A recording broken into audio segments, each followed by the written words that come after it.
Antropologia, Arqueologia, a FAFISH, UFMG, doutora pelo Museu de Arqueologia e Etnologia da Universidade de São Paulo, USP, possui mestrado em Educação pela Faculdade de Educação, FAI, Universidade Federal de Minas Gerais, UFMG. ênfase, povos tradicionais, formação intercultural, etnohistória e territorialidades. Membro do Centro de Documentação Eloy Ferreira da Silva Cefedes, tendo sido coordenadora do setor de povos indígenas.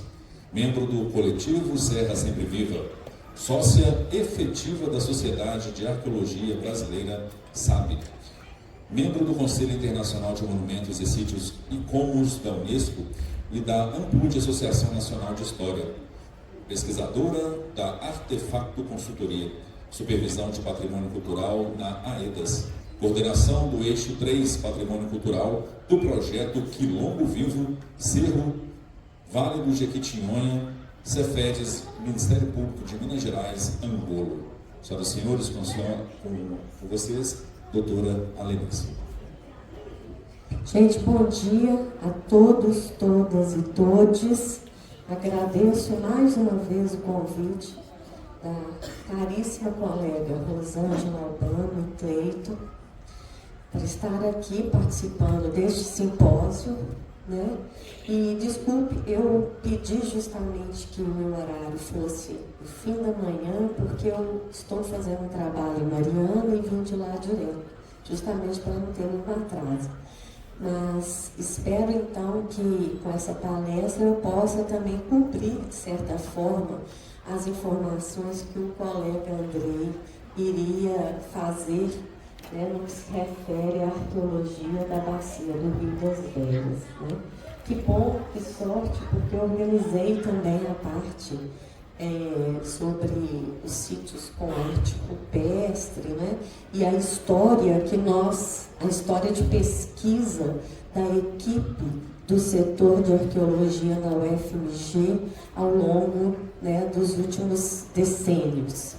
Bom, passando aqui para o próximo slide, só mostrar para vocês, né, a área de pesquisa que foi uma das nossas prioridades da equipe do setor de arqueologia da UFMG nos anos 80, dando sequência, não é, aos estudos realizados pela Missão Franco-Brasileira.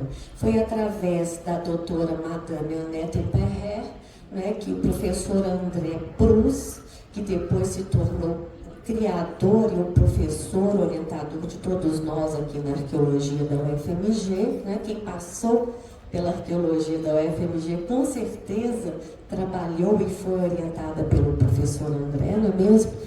E a partir daí, né, quando o setor de arqueologia nos anos 80 foi criado, foram definidas áreas, né, muitas delas que davam sequência aos estudos iniciais da missão franco-brasileira, quais sejam o mapeamento de sítios arqueológicos em toda a APA, Castro, Lagoa Santa e na região da Serra do Cipó, né, e também a cópia, o levantamento, a documentação dos sítios de arte rupestre.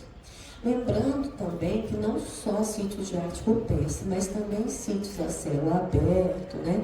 E aí a Rosângela, né, Rosângela, foi uma das pessoas que estava sempre no fronte, né, dos trabalhos de levantamento de campo, né, nessa região em especial. Bom, então, seguindo aqui a gente pode mostrar um pouco os municípios, né, que a gente trabalhou, né, essa região de rosa aqui com mais afinco, vamos dizer assim, e a região de Santana do Riacho, e que depois a gente organizou em sub-áreas de trabalho e onde eu pude, na época, na ocasião do meu doutorado, me aprofundar um pouco mais. Bem, aqui eu quero começar, porque eu acho que é um marco muito importante, que foi em 1989, foi, talvez muitos aqui sejam jovens, né, estudantes da área de arqueologia, e que não tenham vivido esse momento como nós, né, caríssimo Bernardo, que foi a destruição, a detonação de um sítio arqueológico na Lapa do Arco, no município de Matozinhos, na antiga fazenda Caxambu. Por que eu quero começar por isso? Porque foi em 1989, justamente no momento em que estávamos nos reunindo para a criação da Abacaxi Lagoa Santa. Estava se tornando insuportável o avanço das mineradoras frente aos sítios arqueológicos. E acreditem, a Lapa do Arco estava no nosso projeto de pesquisa, né, da FAPEMIG na ocasião, e quando fomos fazer o levantamento, já dentro de um projeto que eu estava responsável na época pela iniciação científica, pela PIC, né, chegamos no local e o local estava detonado. Essa foto aqui é exatamente esse paredão já detonado. É um cenário trágico, mas que a gente já tinha observado em outras situações, talvez em menor escala, como, por exemplo, frente de abrigos e de cavernas com marcas de detonação. Então, para se livrar da possibilidade do abrigo ou da caverna ser também um sítio arqueológico, muitas das vezes a gente encontra paredões já com sinais de desmoronamento e de destruição. Para quê? Né? Em lugares, claro, fora de frentes de lava. Para quê?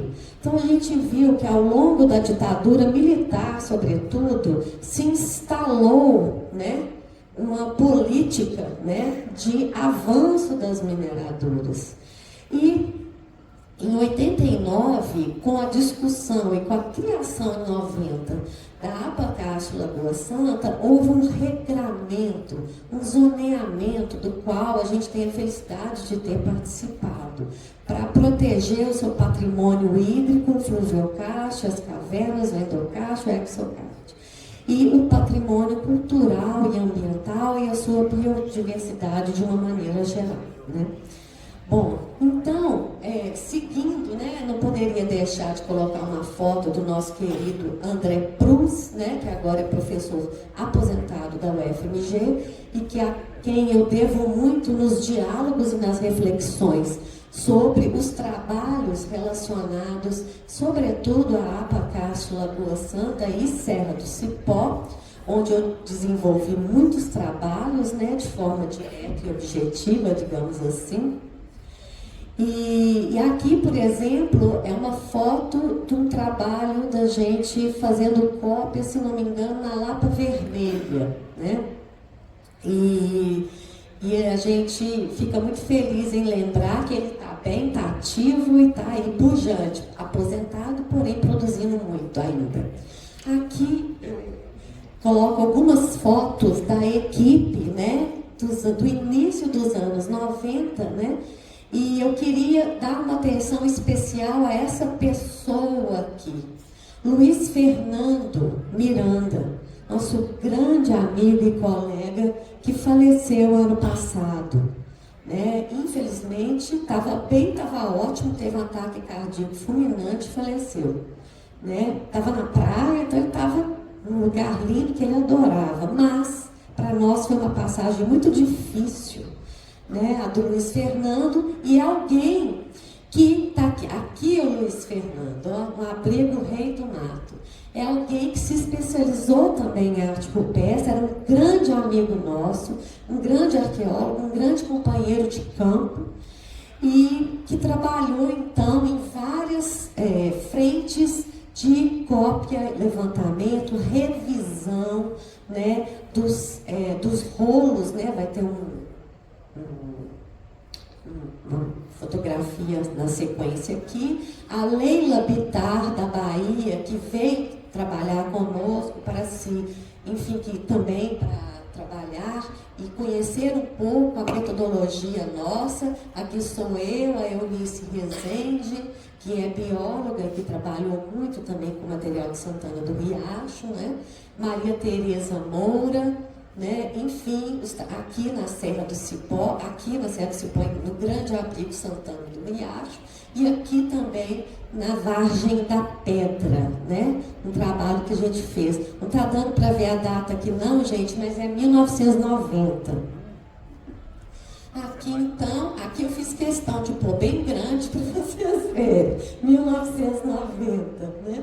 A gente de pendurado aqui na Vargem da Pedra, fazendo a cópia das pinturas. Esse aqui é o Léo Moraes e eu. E aqui a equipe, o André está aqui, mais a Leila, enfim, e o Luiz Fernando. Eles estavam fazendo essa parte, nós dois, essa parte aqui do sítio de arte rupestre, né? Um belíssimo sítio, Vargem da Pedra. Aqui seguindo, né, o querido Luiz Fernando, já numa fase, né, sequencial do levantamento da parte documental, que é a conferência já com rolo, né? Aqui é o Marreco, para quem não lembra, o motorista lá da UFMG, o Marreco. E aqui o Luiz Fernando fazendo a conferência, né, do sítio também Rei do Mato. Enfim, e aí por isso que eu achei muito bom a proposta, viu, Rosângela, de falar da arqueologia, da bacia do Rio das Velhas, porque concomitantemente os trabalhos realizados na Abacaxi Lagoa Santa, estávamos também preparando, né, o arquivo do Museu de História Natural, o arquivo do Museu de História Natural, esse volume em especial, que tratou quase que exclusivamente da parte de arte rupestre. Teve um outro volume, é claro, que trabalhou com outros elementos de Santana do Riacho, das pesquisas desenvolvidas, com vários autores e autoras.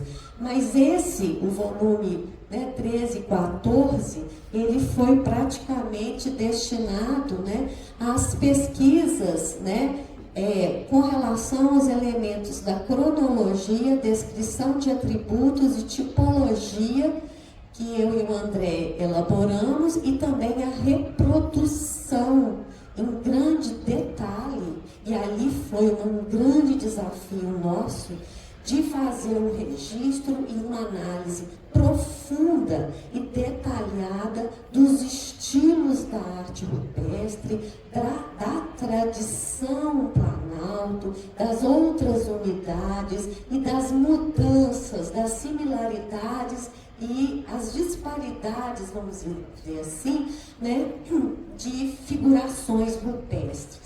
Então, foi um trabalho nesse sítio, para quem não conhece, eventualmente, imagino que muitos já devam ter ido lá, né? Rosângela também teve a oportunidade de estar lá, se não me engano, a Tânia também, né, Tânia? E nessa ocasião, hoje é um local que está mais resguardado, felizmente, né? Não está correndo nenhum risco, felizmente, de nenhuma mineradora se apoderar ali daquele local, até porque está dentro de uma unidade de conservação, mas sempre a gente tem que ter esse temor, né? Bom, nesta publicação, a gente mergulhou, se debruçou mesmo em Santana, que tem aproximadamente 2.600 figuras identificáveis, né? E o que foi a nossa opção? Foi realmente fazer um mergulho neste sítio, como um sítio onde a gente depois tivesse esse embasamento, esse arcabouço de informações, para que facilitasse, para que a gente trabalhasse nos sítios menores na região, né? Nos sítios não menores só em tamanho, mas também em informação do ponto de vista da arqueologia.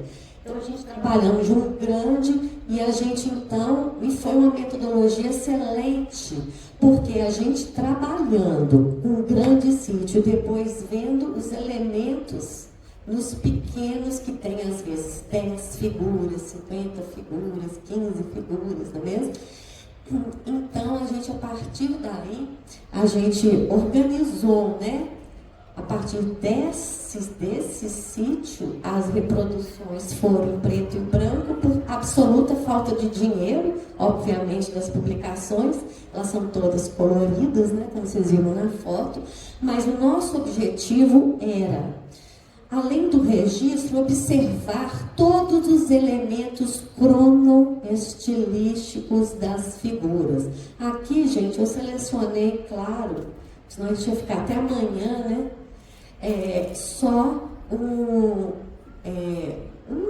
uma prancha, né? Que é uma publicação grande, virou um capítulo, e uma das pranchas também dos estudos cronoestilísticos, observando então os estilos, as cores, as técnicas de confecção, os tipos de preenchimento, enfim.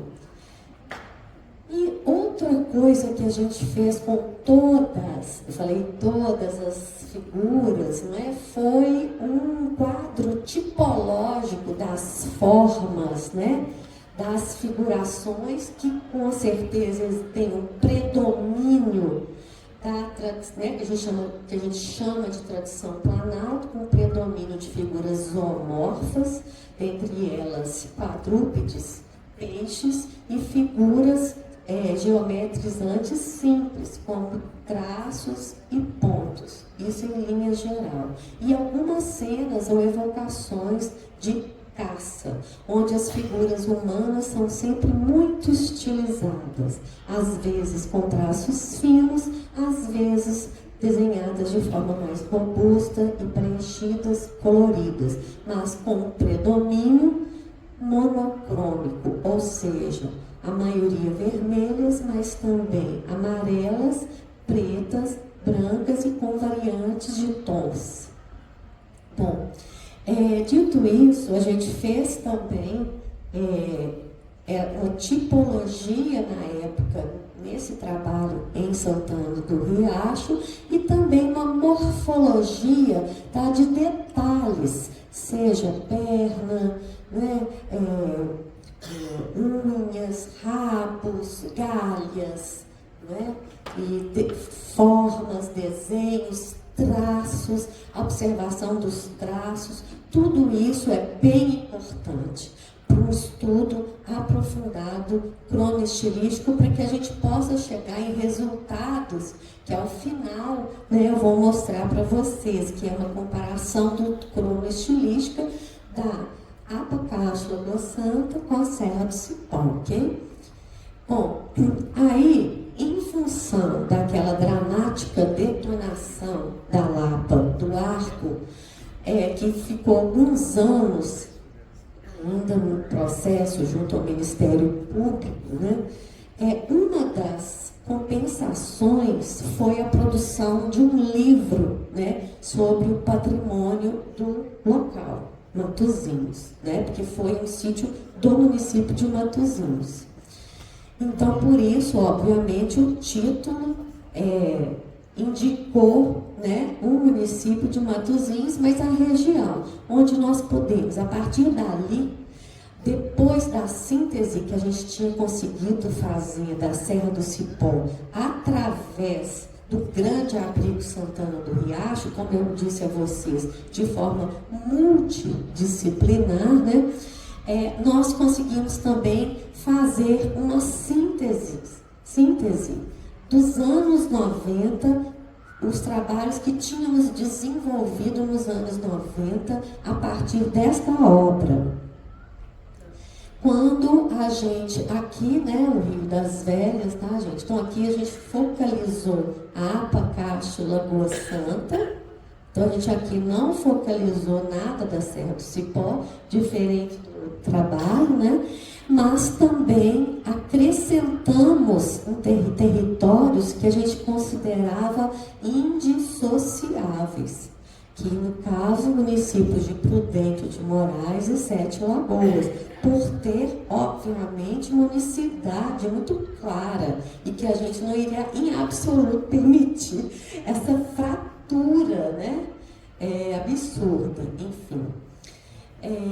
Aqui eu não vou entrar em detalhes, mas todos esses pontos aqui são sítios arqueológicos que a gente tinha revisitado e já tinha feito, então, revisões já prévias, né, no que se refere aos estudos de alguns dos lugares visitados pela missão francesa. E também, na oportunidade, né, Rosângela, a gente localizou novos sítios arqueológicos, novos elementos da arqueologia de maneira geral, não só a arte rupestre, é claro, mas foi um momento em que a gente pôde fazer uma documentação muito importante, né? Bom, e aí, nessa ocasião, eu achei por bem me afastar tanto do centro mineiro, né, dessa região, como do norte de Minas, no Vale do Peruaçu, porque eu achei melhor fazer meu mestrado no Vale do Rio Doce, onde era um conjunto completamente diferente, estilístico, do que temos aqui, né, na bacia do Rio das Velhas. Lá é outra unidade, lá é outro conjunto, lá é outra questões. E eu precisava muito dialogar com outras pessoas, outros pesquisadores, e cair mais no âmbito da etnoarqueologia, da etnohistória, né? E foi muito bom, porque depois que eu me afastei e fui para o Vale do Rio Doce trabalhar, e voltei, né, para a região do Cássio, Lagoa Santa, Serra do Cipó, eu estava muito mais madura para avançar no doutorado, que aí sim foi sobre os grafismos, né, do Cássio de Lagoa Santa e da Serra do Cipó. E aí eu pude fazer de novo uma nova revisão, com muito mais critérios e com muitas mais discussões teóricas também, né, sobre o lugar, sobre onde tem pintura rupestre, onde não tem, onde estão esses territórios e essas conexões, né, estilísticas e territoriais, levando em consideração também as questões do meio biótipo, né? Então, aqui eu já mostrei, né? Eu trabalhei, considerei essas áreas e, claro, as paisagens, né? As paisagens do Cássio. Então, onde era o sumidouro, onde era uma área seca, onde era um lume, onde era uma grande caverna, onde era um pequeno abrigo, onde que estavam as pinturas, para que lado que estava, qual que era ali a vegetação, tentando olhar também, né, o paleocástio, como que era, como é que foi a questão do fluviocástio no passado. E aí na Serra do Cipó, a mesma coisa. E a Serra do Cipó tem um elemento, gente, que é muito interessante. Porque na Serra do Cipó, a gente tem as terras baixas, né, que estão mais próximas à bacia do Rio das Velhas, onde tem a mata ciliar, tem o cerrado, tem manchas de mata atlântica, e a gente tem as partes altas da Serra do Cipó, onde estão os campos rupestres, onde estão ali, sim, o afloramento quartzítico não calcário, como encontrado nas partes baixas do Rio das Velhas. E isso é muito diferente. E a gente percebe que havia, sim, uma opção, né, de estilo. E a gente vê que o estilo de pintar o Planalto, né, de produzir as pinturas, né, no cástio e no calcário, é um pouco diferente, sim, do que tem nas partes altas da Serra do Cipó, não digo da Serra do Cipó em si, mas em todo o espinhaço, né? Quando a gente vai olhando de Mariana, passando pela Serra da Moeda e indo para as bandas de Morro do Pilar, por exemplo. Vou parar em Morro do Pilar, mas onde até lá eu fiz trabalhos mesmo profícuos, né? De lá para cima, aí sim, o professor André Isnardes desenvolve uma pesquisa há muitos anos, onde ele fez o doutorado dele, não é mesmo? Lá na região de Diamantina. Bom, mas de Morro do Pilar para cá, a gente fez toda essa revisão, né, e nessa oportunidade da tese. Então aqui, né, os campos ferruginosos, os grandes paredões e as escarpas, não mais as cavernas no calcário, com figurações rupestres. Como eu disse, com percepções claras de diferenças tênues ou não de estilísticas, né, da tradição Planalto e outras unidades, né, que foram agregando essas paredes, esses repertórios ao longo do tempo. Haja vista no início mostrando também para vocês os níveis, né, cronoestilísticos de superposições. Bom, aqui então são só alguns exemplos, não é, de cenas muito típicas da área aqui onde nós estamos, da APA Castro Lagoa Santa, como a gente vê aqui os zoomorfos, com cenas, né, que evocam uma possível caça, possível representação de homens, pontos, não é, que podem ser sangue, podem ser abelhas, podem ser. O que a gente trabalha muito? A gente trabalha com as formas. A gente não trabalha com a interpretação em si. Eu não posso dizer isso é isso. Como arqueóloga, como uma pessoa desse tempo, né? Outra cultura, mas nós podemos sim e devemos trabalhar as formas, as nuances, propor hipóteses. Sim, isso nós podemos propor com essa limitação, né?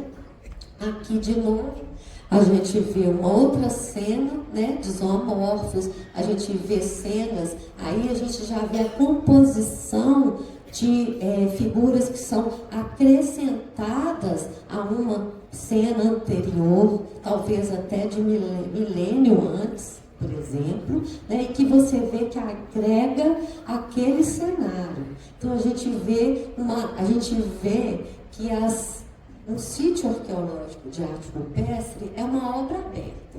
Né? Na perspectiva que a gente trabalha o barroco com uma obra aberta, a gente está falando de obras abertas, que podem ter inserções, de intervenções de várias formas, né? Aqui também uma cena muito interessante, né, do sítio Vargem da Pedra, que eu adoro, né, também uma cena que evoca também uma relação biocultural do homem, né, com os animais, seja para caça ou seja para, enfim, uma relação mesmo com a natureza. Aqui foi um outro projeto que a gente desenvolveu no Parque do Sumidouro, chama Peso Rupestre. Foi um projeto muito legal que a gente fez com a Orange Designers, que foi o seguinte: a gente voltou na Lapa do Sumidouro, que é muito depredada, né? Mas a gente fez, claro, isso são retoques na foto, viu, gente, na imagem, não lá no sítio, mas a gente conseguiu recuperar a partir de filtros, né, de lupas, enfim, de cores, né? A gente dormiu lá, acordou 5 horas da manhã para poder ver de manhã cedo como é que ia, incidir a luz, enfim. A gente fez loucuras na Lapa do Sumidouro para poder recuperar o máximo de informações, né? E os fotógrafos usando as suas tecnologias, e com isso a gente conseguiu realmente recuperar, né, retocar de forma tecnológica, né, a Lapa do Sumidouro, né? Esse foi um projeto, claro, com autorização do IMF, né? Porque lá é um parque estadual, né? Importantíssimo. Bom, aqui, seguindo agora, a gente mostra algumas figuras, algumas cenas típicas da região da Serra do Cipó, no caso, nas partes altas, onde a gente vê que, de fato, o tratamento gráfico, a perspectiva estilística, ela é diferente, né? Dos conjuntos que predominam na APA Castro Lagoa Santa, mas, é claro, com elementos muito similares. Existe praticamente o mesmo repertório temático, todavia, com mudanças em alguns tratamentos. tratamentos tecnológicos e de tratamentos gráficos, preenchimentos, localização, quantidade, enfim. São uma série de variáveis que a gente trabalha para que a gente possa chegar em algum resultado. Então, aqui as fotos, né? A gente vê que o tratamento gráfico nessa região do espinhaço, ele é muito mais feito a partir de traços, de figuras, de pontos, desculpa, do que preenchidos, né? Como ocorre aqui na APA Castro Lagoa Santa.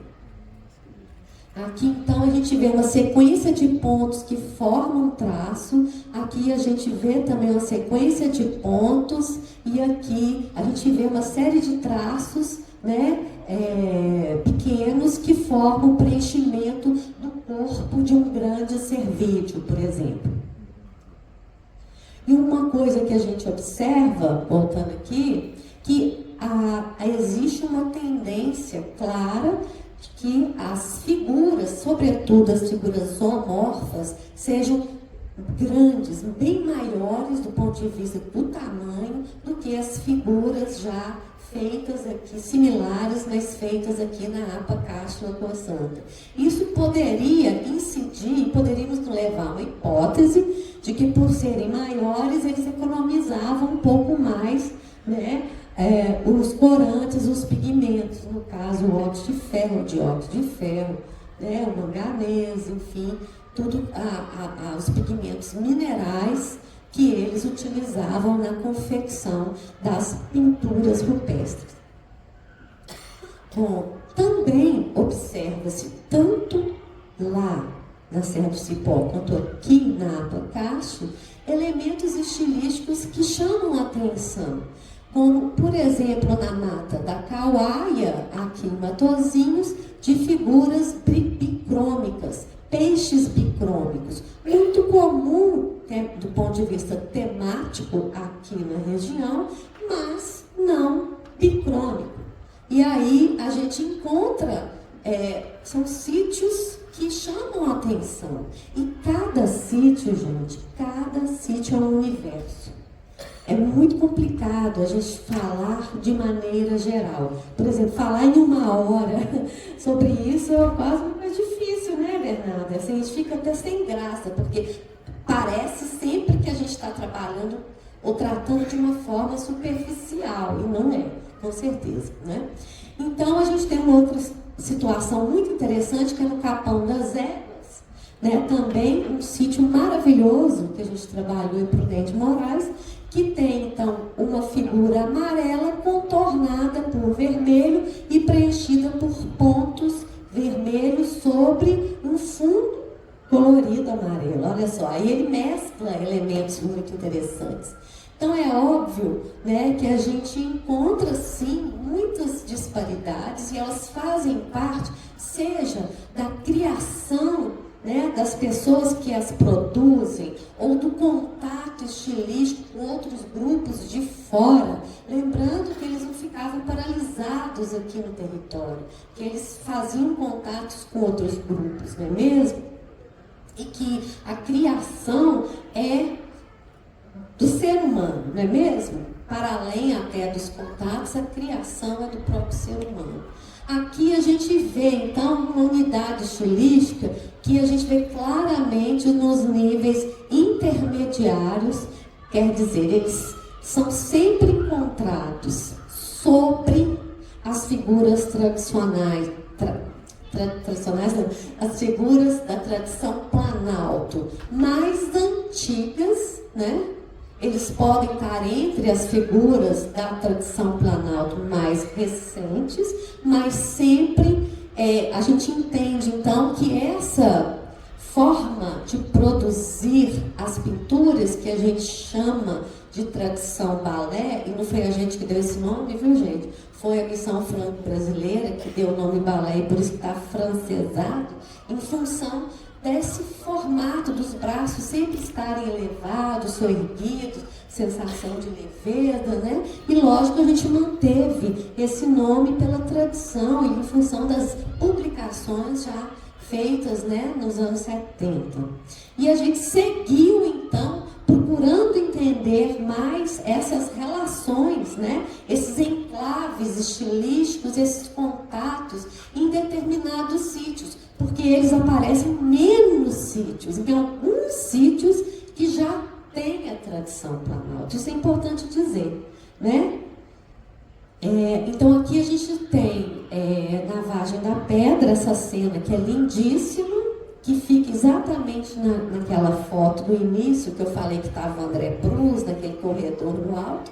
Essa cena fica exatamente lá, né? Possivelmente antropomorfos, peixe, e aqui uma figura que muitos associam a uma hipótese de ser uma colmeia.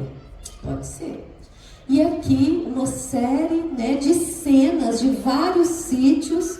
Essa prancha consta naquele livro sobre Matozinhos, né, identificadas, alguns novos, inclusive, né, de figuras novas identificadas por nós aqui na região da Apacaste. Bom, seguindo, a gente também identificou figurações, balé, com outro estilo, uma variante, e aí sim foi um avanço nosso, né, a partir das nossas reflexões do setor de arqueologia, depois da minha pesquisa, balé, aí sim o estilo balé, mas de uma forma mais robusta, né, como a gente vê na Rei do Mato, e a gente vê na Lapa do Maquiné. Incrivelmente, a gente não menosprezava a Lapa do Maquiné. Quando eu voltei lá para fazer os levantamentos, eu fiquei impressionada com a Lapa do Maquiné. O teto alto da Lapa Maquiné é todo pintado com figurações idênticas às figuras lá da Rei do Mato. E foi aí que a gente falou, a gente tem que focar aqui na região de Sete Lagoas. A gente tem que focar nesse conjunto, né, maravilhoso da Pedra Grande, a Lapa da Orelha, Rei do Mato, Maquiné e todas esses sítios que estão nesse meio ali, né? E foi isso mesmo, gente. A gente conseguiu aqui, infelizmente, não está dando. Aqui é o teto, né? Não, aqui é Rei do Mato. Aqui é a Lapa do Maquiné.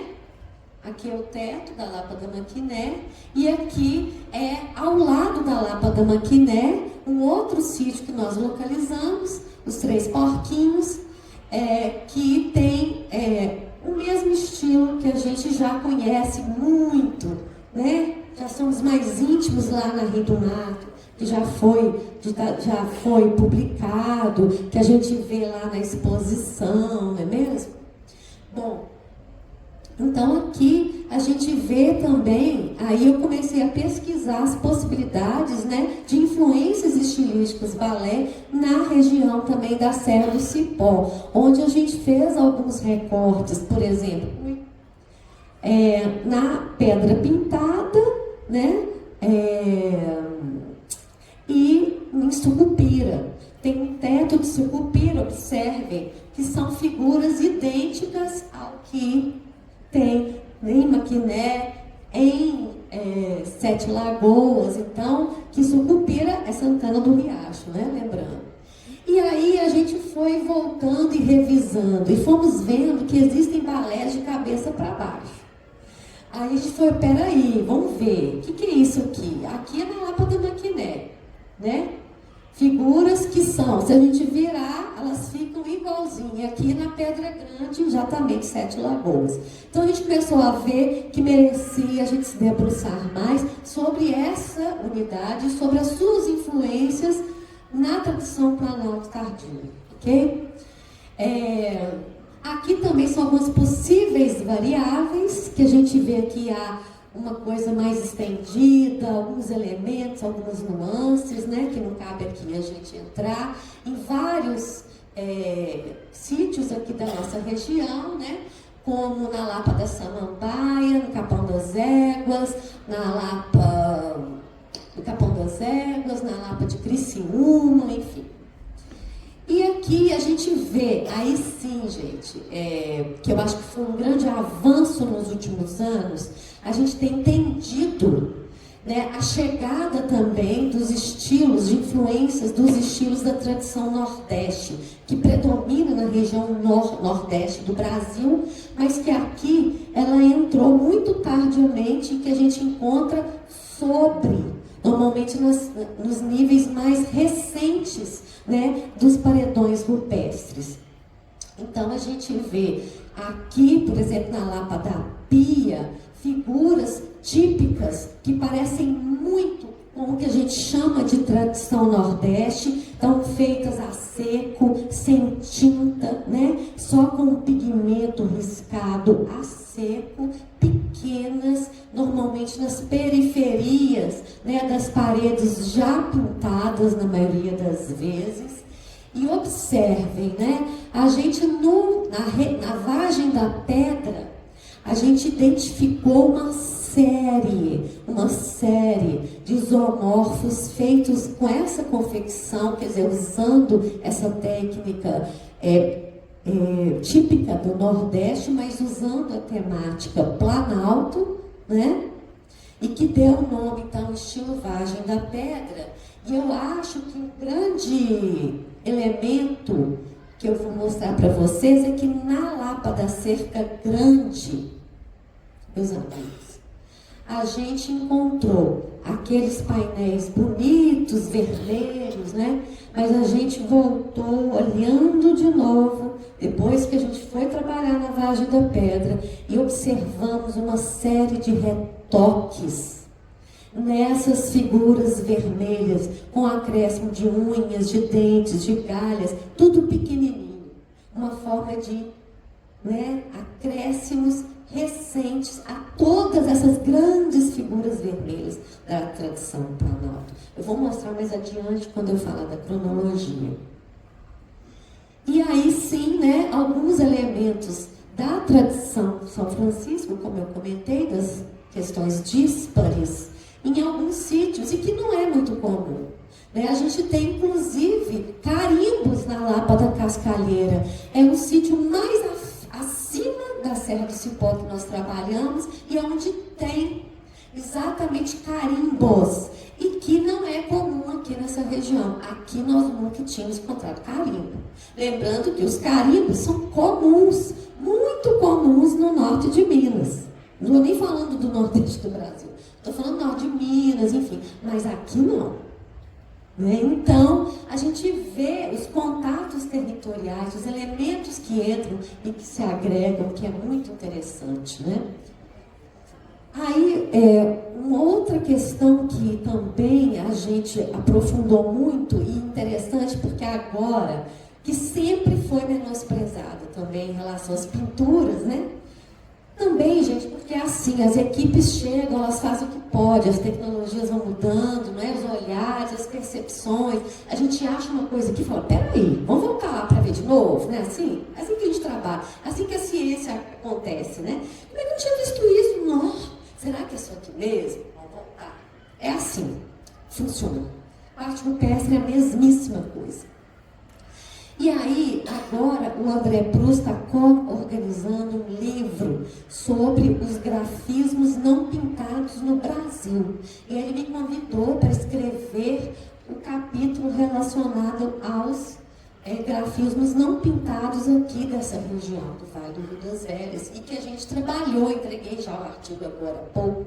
E assim, vai ser ótimo, porque vai ser um livro que não vai mostrar, e que vai ser um treino para os nossos olhos também, né? Porque a nossa cultura, ela é muito assim, do que está vendo, bonito. Por que o pessoal adora o Vale do Peroaçu? E o pessoal valoriza muito a tradição São Francisco, porque ela é linda para os nossos olhos. Só que, infelizmente, gente, com isso, a gente deixa de ver coisas de baixíssima visibilidade que são tão importantes quanto. E que foram feitas para ser de baixa visibilidade, entende o que eu estou falando? Não foram feitas para a gente ver de longe, que lindo, não! Foram feitas mesmo para ficarem ali, discretas, escondidas, por algum motivo, para marcar, para ser discreto mesmo, porque não queria que fosse visto de longe.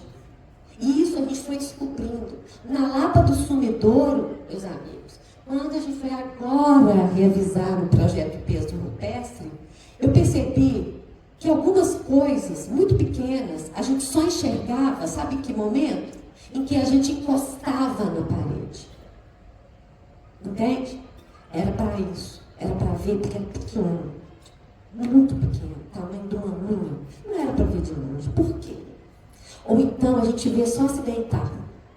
Em lugares assim. Que só deitando em determinado lugar você vê determinadas coisas. Por quê? Não é mesmo? Então, é importante também desmistificar essa lenda, né? Nossa, umas pinturas maravilhosas, grandiosas, lindas, mas que isso ajuda e atrapalha. Quando a gente realmente trabalha com seriedade com relação a essa questão da cronoestilística. Por isso que aí sim, depois de muito relutar, eu fiz o meu pós-doutorado sobre o Vale do Peruaçu, mas tratando aquilo que não é visto, que está abaixo, que não é percebido. Eu gosto é disso. O que está abaixo da tradição de São Francisco, que ninguém está dando bola. Isso é importante. Isso, de fato, foi o que eu me debrucei no pós-doutorado, né? Bom, então, com relação aos conjuntos picoteados, a gente vê uma situação muito similar às pinturas. Nós temos figuras picoteadas, riscadas, raspadas, incisas, muito antigas também. Antigas, do Holoceno Antigo, associadas ao Holoceno Antigo. Mas nós temos também figuras picoteadas associadas aos últimos milênios, ok? Então, como as pinturas rupestres, esse tipo, né, de figuras, de conjuntos, eles persistiram também. Claro, com a mesma situação, com as suas alterações, suas nuances estilísticas, não é? E a gente vê aí, né, as influências, e a gente pode propor que muitas são a tradição Planalto picoteada, uma versão picoteada. Outros podem ser também uma versão que tenha uma influência da balé. Então a gente pode ver aqui, por exemplo, né, um conjunto que parece muito com a temática da tradição Planalto, né, em alguns casos, e outros, como esse aqui também, que a gente pode sugerir. Esse é o Lapa da Kauai, aqui em Matosinhos, uma forte influência da unidade de balé, por exemplo, entende? Então, são levantamentos de hipóteses que a gente vai discutindo a partir do cruzamento dessas questões, levando essas variáveis, né, em consideração. É o caso, por exemplo, né, da Lapa do Santo, né? Como Queiro, que ficou mais conhecida como Lapa do Santo, mas que a gente já conhecia como Lapa Cinzenta, né? Que é exatamente nessa área aqui de cima que tem esses picoteamentos que eu também trabalhei. Na época o André Strauss me chamou, a gente fez um trabalho juntos lá na Lapa do Santo. Depois a gente publicou juntos também a esse respeito, né? Sobre a arqueologia da região, e eu fiz a parte de arte rupestre. E aí, ao mesmo tempo, na escavação foi encontrado um bloco com picoteamento, que, claro, nesse caso, mais antigo. É mesmo? Associado já ao Holoceno Antigo. Enfim, e a gente vê aqui, né, figuras picoteadas que a gente percebe que estão, com certeza, em níveis mais recentes, muitas das vezes sobre figurações da tradição Planalto. E também raspagens, né? Não só picoteados, mas também figuras raspadas, figuras picoteadas associadas a polidores em alguns blocos, né? E que tudo isso é muito importante a gente observar o contexto todo de produção das figurações rupestres. Aqui eu quero comentar com vocês que nós achamos, né, na Serra do Cipó, um painel com 10 metros, né, só de figuras picoteadas. Foi aqui na região o painel com figurações picoteadas maior. Isso foi justamente na época em que a gente estava fazendo a revisão do plano de manejo do Parque Nacional Serra do Cipó. Eu gosto muito de trabalhar com as unidades de conservação, primeiro porque elas conservam, não gosto de trabalhar para mineradora. Eu realmente, então, principalmente nos últimos anos, depois da Instrução Normativa 215 do golpe, né, contra a Dilma, eu realmente não parei, porque não tenho mais condição de trabalhar com essas expansões da mineradora. Mas, nessas perspectivas, a gente conseguiu localizar inúmeros sítios novos e, graças a Deus, protegê-los, né?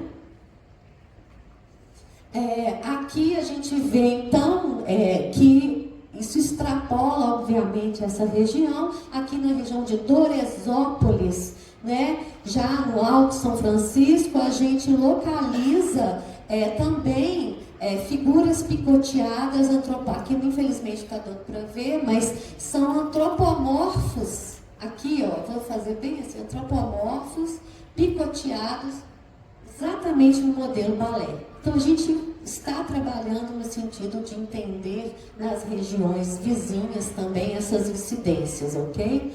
E uma outra questão que a gente trabalha muito são as incisões rasas, né?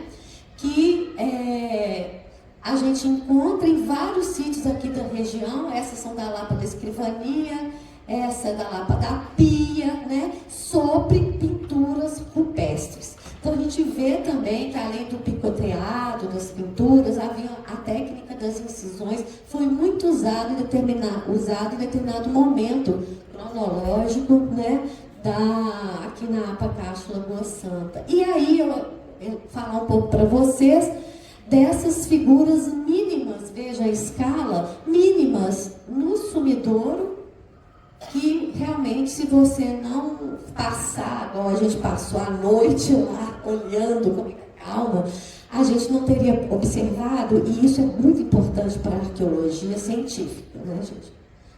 Para quem faz a arqueologia científica. E a questão, né, dos níveis cronológicos, também observando, né, a quebra, né, o descamamento da parede. Então, olha só, claro, né, a parede mais antiga que tem a pintura, e vem o suporte novo, mais fresco, aí ali aplicada uma pintura. Então, obviamente, por essas observações e analogias, a gente tem sim um quadro tranquilo com relação à cronoestilística, não é mesmo? Aqui, de novo, um modelo cronoestilístico na Serra do Cipó, em que a gente tem 3 níveis cronológicos, né? Um nível mais recente, um nível mais antigo e um nível intermediário. Então, a partir destes níveis picturais, né, a gente consegue ir fazendo um quadro. E aí, como é que a gente faz? A gente faz primeiro por sítio, né? Então, aqui eu só peguei uns modelos. Aqui, olha só, eu tinha que mostrar isso para vocês. Vocês estão vendo, gente, que fofo isso aqui? Isso aqui é na Lapa da Cerca Grande. Veja aqui a inserção do grafite preto acrescentando as unhas. Tá dando para ver? Gente, pode apagar? Tem como apagar a luz? Entendi. Mas eu vou tentar. Que tava boa, assim, eu trabalho com essas fotos bem e tal. Aqui então, ó, eu vou mostrar, aqui tem uma figura vermelha, aqui tem um lápis preto, né, um crayon preto, contornando a pata, né? E aqui então isso é recorrente, retoques com esses riscos pretos, né? E que a gente encontra em lugares similares e com figuras também pretas similares à temática da tradição nordeste. Esse aqui tá dando para vocês verem, gente, onde eu tô? Aqui?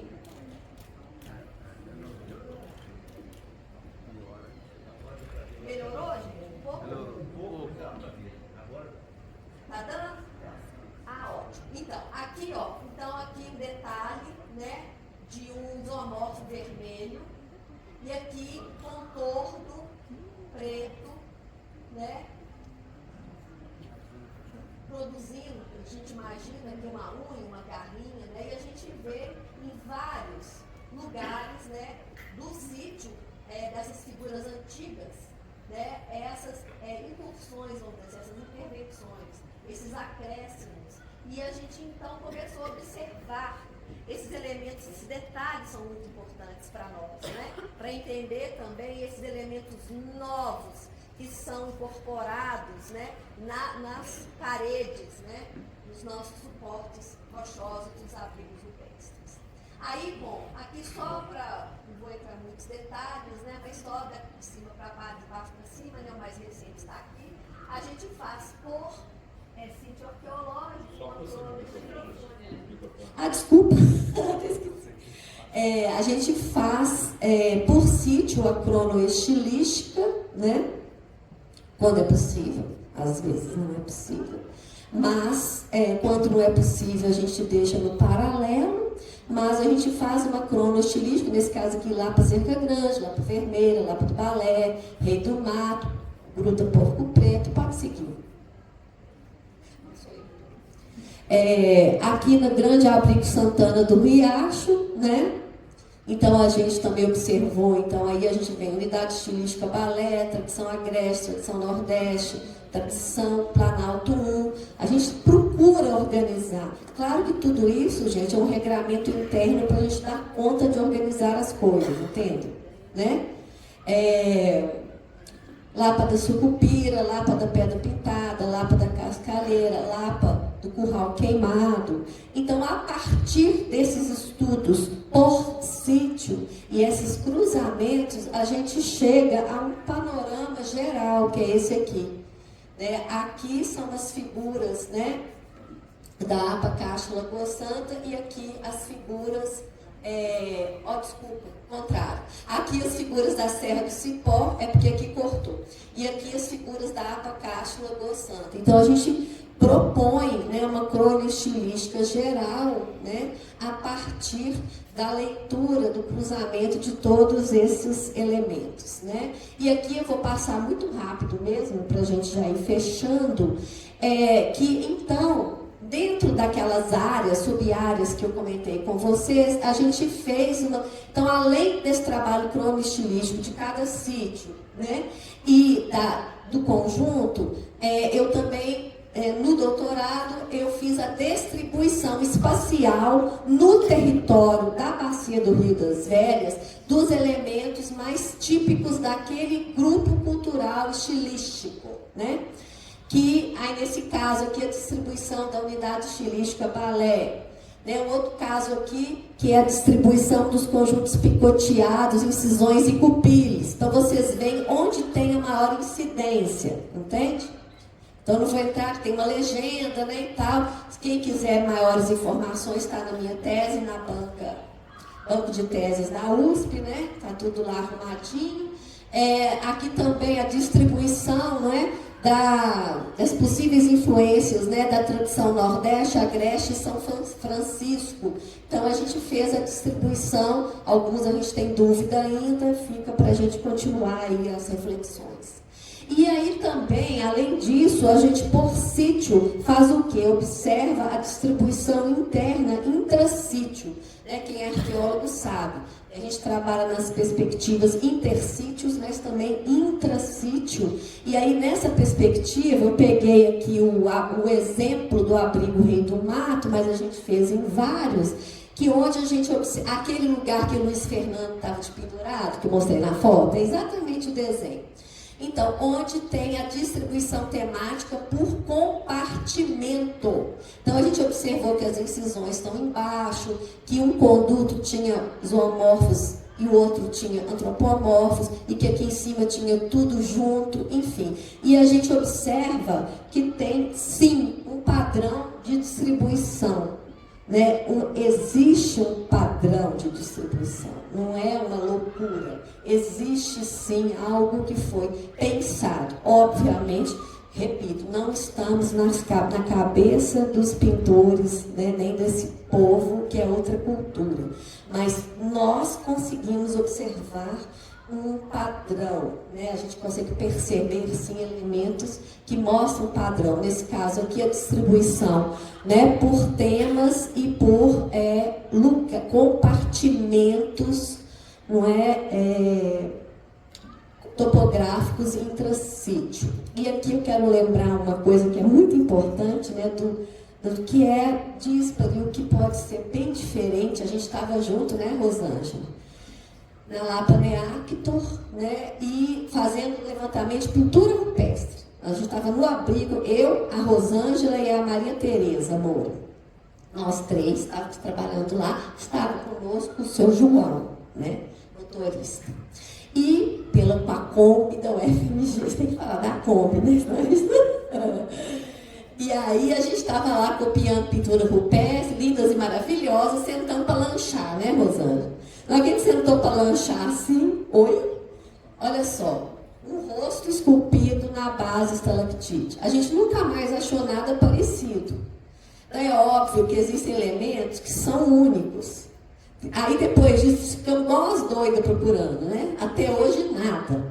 Claro que pode ser histórico e tal, mesmo se for histórico, só tem esse, que também tem o mesmo valor. Pode ser de contato, não interessa. A gente não achou nunca mais nada que a gente pudesse avançar nessa pesquisa, né? André, na época, ficou feliz da vida, levou isso lá para a França, mostrou e tal, e coisa, todo mundo amou, né? Porque fica parecendo alguma coisa do altiplano, né? Mas, então, um elemento que eu tenho muito carinho também por esse rosto e pelo lugar, né, Rosângela? Fomos nós ali que estava na luta danada, né, trabalhando ali naquele local maravilhoso, né, ali frente ao Rio Itaquaraçu, né?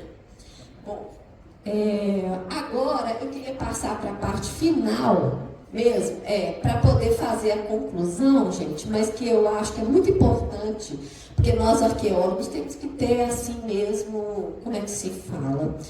Análise de contexto em tudo. Não adianta só a gente falar da pré-história e não falar do que está acontecendo na APA Castro, no Vale do Rio das Velhas, né? E a gente está tendo sítios históricos, arqueológicos, pré-coloniais, enfim, de mineração, ameaçados por projetos e empreendimentos absurdos, que é o Rodoanel, o Rodominério. Então, por exemplo, do lado de lá do Rio das Velhas, onde está Santa Luzia, onde está o território da comunidade Pinhões, aqui está o cemitério escravo, né? Enfim, que é um bem tombado, material e imaterial. Há projeto e um sítio de mineração incrível do outro lado, já em Lagoa Santa, inclusive, tá? Esse sítio de mineração aqui. E aqui há um sítio revirado de mineração no território da comunidade já certificada. Então, há projetos que realmente são devastadores. Então, a gente, mais uma vez, chama atenção. Lembrando que, ao fundo do Convento Macaúbas, tem também um paredão com pintura rupestre, que nós trabalhamos lá com muito carinho. E, nessa ocasião, batemos nos paredões todos ali. Foi quando a gente se deparou com a comunidade de Pinhões, que nos ajudou muito, inclusive, na leitura dos lugares, para procurar novos sítios com pintura rupestre, e na oportunidade a gente conheceu muito a história deles, de luta por direito de território. Então a gente chama a atenção da questão do Rodoanel, Rodominério, que vai devastar inúmeros territórios quilombolas, ciganos, sítios arqueológicos, áreas de proteção ambiental, né? E isso desde Santa Luzia, passando aqui pela APA Castro, Ribeirão das Neves, Betim, Contagem, Birité, Belo Horizonte, até chegar lá na Serra do Rola Moça. É um empreendimento devastador, mas que aqui na APA Castro vai ser muito ruim também. Bom, outro ponto, que é uma pergunta que eu faço, que eu não ia deixar de fazer. Cadê o engenho? Cadê o engenho da Fazenda do Fidalgo, que desapareceu em um feriado, que a gente cadastrou, levamos o IEFA, né, Ministério Público. Cadê o engenho? Né, associado à Estrada Real, em um lugar lindíssimo, né, que a gente sabe que tem uma comunidade maravilhosa, que faz um trabalho incrível lá. Mas cadê o engenho? É terrível isso, porque é um sítio etnográfico de grande valor que o município de Lagoa Santa perdeu. É importante dizer que tem várias obras, tem vários trabalhos sobre a etnografia de engenhos, né, de estruturas hidráulicas, e que, infelizmente, o mais incrível, o sítio mais incrível que a gente tinha em toda a APA Castro Lagoa Santa, que era esse da Fazenda Fidalgo, desapareceu. E outra questão é falar um pouco dos povos tradicionais aqui da região. Um dos povos que tem direito, que nós fizemos uma pesquisa agora há pouco tempo, que publicamos e divulgamos na SAB Sudeste, foi o mapeamento das comunidades ciganas aqui da APA Castro Lagoa Santa. Tradicionalmente, elas ocupam as lagoas cársticas aqui, né, da região de Matosinhos, Pedro Leopoldo, Lagoa Santa. Então, existem muitos estudos, registros, história oral sobre isso, e a gente percebe que o município precisa de uma política eficaz de respeito aos povos e comunidades tradicionais, seguindo, né, a Convenção 169 OIT, da qual o Brasil é signatário. Eles têm o direito, e a gente não tem o direito de interferir nisso. E então aqui foi uma visita que nós fizemos com a presidente da Associação de Minas Gerais, Ciganos. Ela é uma cigana que está já nos comitês, inclusive nacionais em Brasília, um advogado, representante da Comissão Pastoral da Terra, as lideranças, nós estivemos visitando, e eles estão realmente reclamando muito de uma falta de respeito, de uma falta de política dentro do município. Não com relação à APA, eles dizem que em nível federal eles estão sendo muito respeitados. A questão é mais regional e local. Então eu chamo atenção a esse respeito. Bom, e para fechar mesmo, eu dedico, né, essa discussão sobre a arqueologia da região ao querido amigo, colega Luiz Fernando Miranda, que agora, mais recentemente, esteve comigo na Lapa Vermelha. E aqui eu coloco uma obra que foi dele. Quando a Lapa do Arco, que eu falei lá no primeiro slide, foi detonada, a gente só tinha um slide, uma foto, porque tudo tinha sido destruído. O Luiz Fernando projetou na parede, colocou calque, nós ficamos assim, muito tristes, muito nervosos. Calma, nós vamos resolver, vamos tentar fazer alguma coisinha.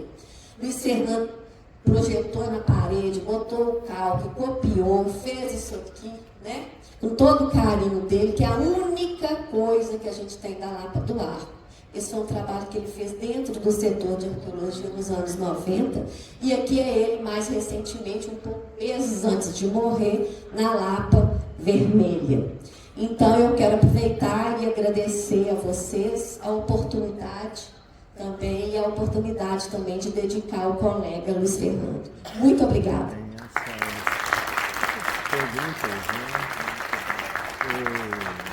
Vamos abrir para perguntas? Senhoras e senhores, alguém tem algum questionamento que gostaria de fazer? 2 inscrições, fazemos essas 2 inscrições e passamos para o encerramento, ok? Por gentileza,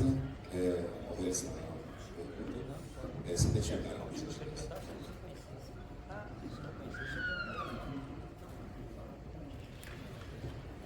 Oi, Helenice, meu nome é Marcos, sou arqueólogo. Primeiro, parabenizar pela sua pesquisa de muitos anos, conseguir fazer essa síntese, né, cronoestilística, territorial, de uma coisa que está muito no pensamento, é muito livre a interpretação para a gente viajar e se perder na questão essencial, que é o que você está conseguindo. Queria fazer uma pergunta bem específica. A gente sabe a dificuldade de datações absolutas de pinturas rupestres, né, o escorrimento de calcita, ou uma placa que deu sorte e caiu. Então eu queria saber quais as datas mais antigas absolutas que a gente tem para a região de Lagoa Santa, Santo Cipó, e se a gente pode ter a certeza que esses povos arcaicos, vamos dizer, paleoíndios, o pessoal da Lapa do Santo, estava fazendo pinturas também, além de pictografuras, né?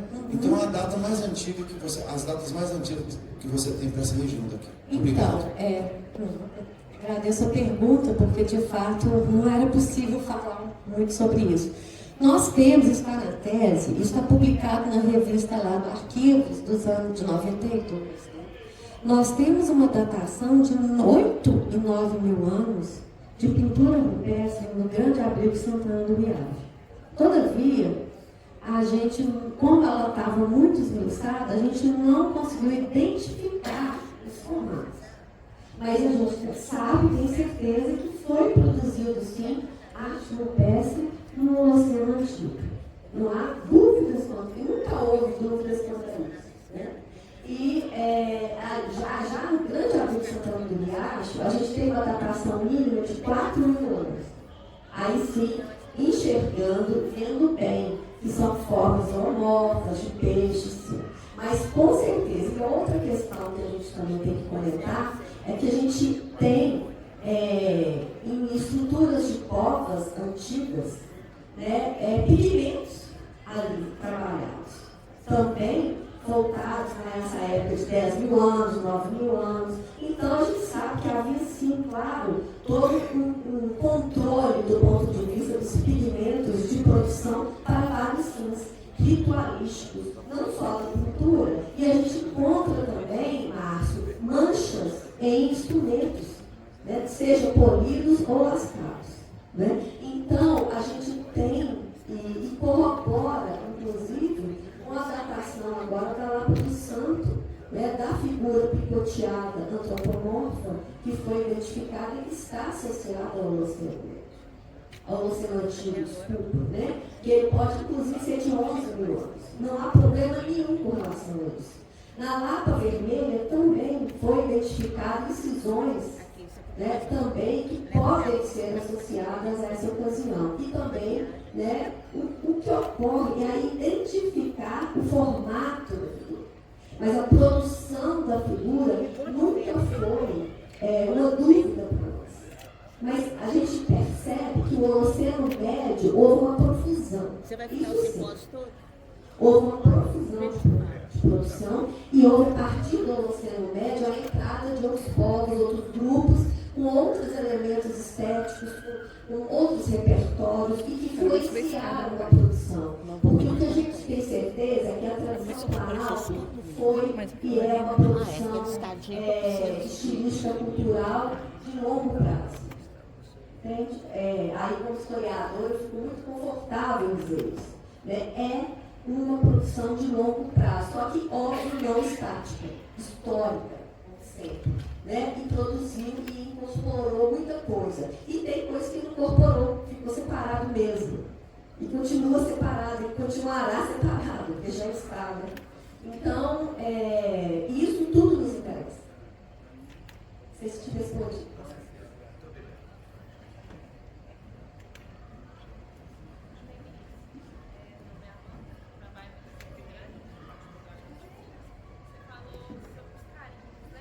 Você falou que trabalha em Cerca Grande? Ah, tá. Sim. Só um minutinho, por favor, que o microfone já está chegando também. Aí todos nós postamos isso, tá? Bom dia a todos, meu nome é Amanda, eu trabalho no Parque Estadual da Cerca Grande, Matheus Alex, você falou em relação aos carimbos, né, que é muito comum no norte de Minas, e em Vargem da Pedra tem umas pinturas, né, em formato de círculo também. Eu gostaria de saber se elas também são essas formas de carimbo, né, essas técnicas de carimbos também que estão lá na Vargem da Pedra. Não há carimbos aqui na região. Lá o que tem são figuras bicrônicas que estão naquilo, eu acho até que eu comentei, não sei se você viu lá. Elas estão naquele conjunto de figuras que podem ser, sim, uma influência da tradição São Francisco aqui. Entende? Tá? Mas não há carimbos aqui registrados por nós, por enquanto. Pode ser que apareça em algum sítio aí ainda inusitado, né? Óbvio. Mas por nós registrados não há. O que há, como eu comentei, são carimbos na porção norte já, né, de Santana do Riacho, já divisa com a região de Morro do Pilar. Agora, realmente, na Vargem da Pedra e no plano de manejo, não sei se você conhece o estudo que a gente fez. Você conhece o relatório? Pois é. Nós, inclusive, publicamos sobre a Vargem da Pedra no ICIPO. Você conhece? fez um desenho, fez um recorte, mais, né, mostrando que as influências, né, da Vargem da Pedra. Depois, se você quiser, eu passo tanto esse artigo do Cito, que a gente falou só sobre a Vargem da Pedra, e tem um relatório que eu fiz para o IEF, para o Plano de Manejo, sobre as figurações da Vargem da Pedra, tá bom? Nos sistemas de áreas protegidas. Tá? Está à disposição. Isso. Boa tarde. Boa tarde a todos. Boa tarde. Eu adorei a sua palestra, foi fantástica. Apesar da questão estilística, não se pode separar uma visão também conservacionista das culturas.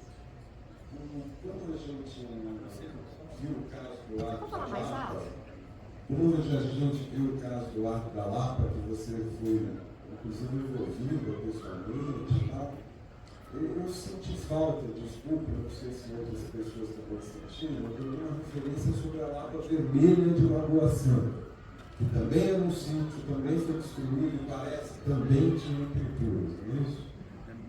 Pinturas não, pelas informações era um sítio arqueológico. Não há informação que teria tido pinturas na Lapa Vermelha.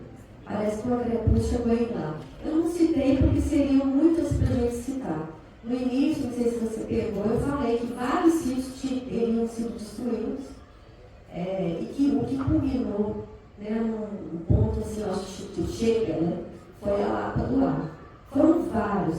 Inclusive eu comentei que, além da Lapa Vermelha de Lagoa Santa, nós identificamos, que eu acho que ainda pode ser pior, vários paredões com uma série de pontos de detonação. Como se a pessoa quisesse propositadamente destruir aquela frente, onde, teoricamente, é onde teria mais possibilidade de você encontrar vestígios arqueológicos. Não só de pintura, mas, enfim, instrumentos, fogueiras, cerâmicas e coisas assim. Então é muito preocupante, porque a gente vê que nos decênios dos anos 70, sobretudo, aconteceram coisas muito estranhas aqui na região. Né? Para além também da retirada do salitre, e aí eu posso te dar um exemplo, né, do sítio ao lado, né, da Lapa do Sumidouro, né, que é a Lapa do Sobrado, onde nós mapeamos também na época do plano de manejo, que a Lapa do Sobrado, o teto dela lotado de pintura rupestre, e o sítio foi completamente quebrado para a retirada do salitre e da calcita. O chão é lotado de calcita hoje. Então a gente vê a devastação que aconteceu ali em vários sítios. Se a gente fosse enumerar, são vários sítios. Inclusive, teve uma época que nós fizemos uma denúncia para o IBAMA, que eu participei da equipe que fez um levantamento, um relatório dos lugares críticos da APA Castro do Santo. E nessa ocasião a gente observou vários, inclusive a própria Vargem da Lapa, né, que é um absurdo aquele senhor que jogou terra lá para dentro, botou uma lona e queria fazer uma festas lá dentro da gruta. Esse é um outro caso absurdo. Então são vários casos, sabe, Maurício? Infelizmente, a gente poderia enumerar aqui e passar o dia falando. Infelizmente, a gente tem muitas histórias para contar de destruição. Nossos agradecimentos à doutora Arenice Baeta pela palestra. E, senhoras e senhores,